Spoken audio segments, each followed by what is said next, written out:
gelinkii hore ee khamiista ayuu ka dhacay hoteelka Garan ee magaalada Garowe kulankan oo lagaga tashanayay siyaasadda hubinta ee habka waajibaad gudashada shaqo ee shaqaalaha rayidka ah ee Puntland, taasi oo markii ugu horeysay la rajaynayo inay ka dhaqan gasho xafiisyada shaqo ee wasaaradaha iyo hay-adaha dowliga ah ee Puntland. hay-adda shaqaalaha rayidka ah ee Puntland oo gacan ka helaysa Bangiga Adduunka ayaa soo qaban qaabisay kulankan oo goobjoog ay ka ahaayeen dhammaan howlwadeenno ka socday hay-adaha dowliga ah, kuwaasi oo aragtiyadooda ku beeriyey siyaasaddan oo dhowaan la rajaynayo in la horgeeyo golaha wasiirada ee dowladda Puntland, sida uu madasha ka sheegay gudoomiyaha hay-adda shaqaalaha rayidka ah ee Puntland Mustaf Siciid Shabac. Policy performance management aan ka sameynayno hadeer waxa weeye waxa dhow anagoo dhan ina saameynayo dowladda qofka shaqada waa qortaa haddii qorto TOR ma siiso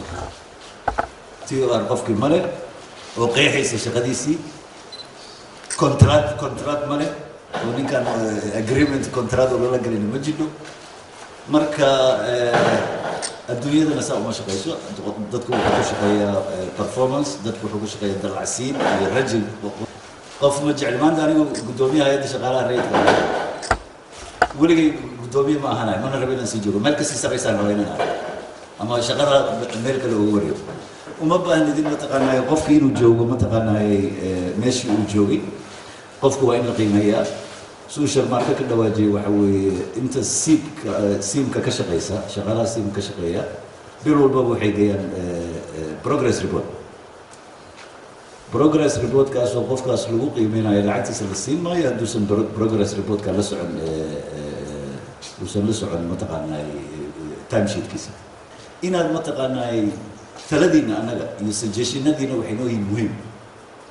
laanna waxaad tihiin shaqaalihii dowladda tihiin maxaa mataqaanaa wax ku dari kartaan maxaa dhibi kartaan maxaanan ku habboonayn wax kan marka waa in la wada shaqeeyaa wey wada shaqeyn wey consultationkan participatory sida ugu qoran